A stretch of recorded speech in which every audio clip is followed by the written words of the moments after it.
लोगोफोर माबोरै दं? खुलुमबाय, आंनि मुङा मुसे समेश नार्जारी। नोंथांमोना नायगासिनो दं बड' टाइगार ब्लग इउट्युब चेनेल। नोंथांमोननि थाखाय आं दिनै मोनसे भिडिअ मीन्स खन्थाइ एडिट खालामनानै लाबोलायबाय। बे खन्थाइखौ लिरदों चिरां डिस्ट्रिक्टनि आदा राजेश कुमार बसुमतारिया। नोंथाङा जुदि आंनि चेनेलाव गोदानब्ला चेनेलखौ साबस्क्राइब खालाम, लोगोसे खाथियाव थानाय बेल आइकनखौबो थुनानै हो, आरो जुदि इन्टारेस्टेडबा लाइक खालाम, कमेन्ट खालाम, शेयार खालाम। गोजोननाय थागोन। नोंनो आंनि जिउनि अनजालिमोन, नोंनो आंनि जिउनि अनजालिमोन, नोंनो आंनि थैस' थांस'नि अनजालिमोन, आंनि गिबि गोसो थोजेननाय अनजालिमोन। नाथाय आं दिनै मा गोरोन्थि हाबा मावदोंमोन नोंनि सायाव? आंनि गोरबोआव एसेबां थैनायनि बिस लुदों।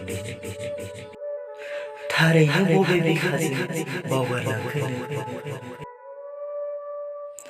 बै समाव दैजिं फेस्टिभेलाव सानैजों गोदोना गोबा गोबा बेरायलायनायखौ गोसोआव दं आंनाव दाबो सिथाबनानै। सानैजों चिकेन, चावमिन, मम' दौलायनायखौ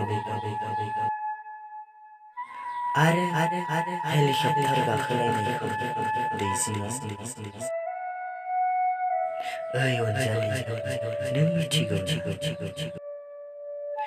आंनि गोसोखौ दाबो सोगाबो जों सानैजों दिपर बिलाव बेरायहैबाय। बिफां सिङाव जिरायनाय समाव नों आंनि बिखा गेजेराव उन्दुना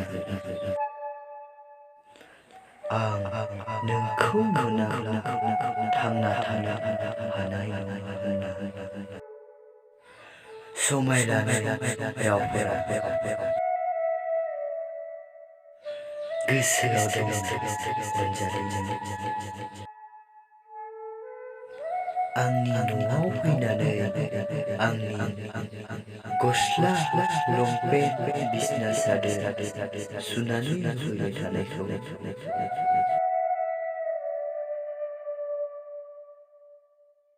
नाथाय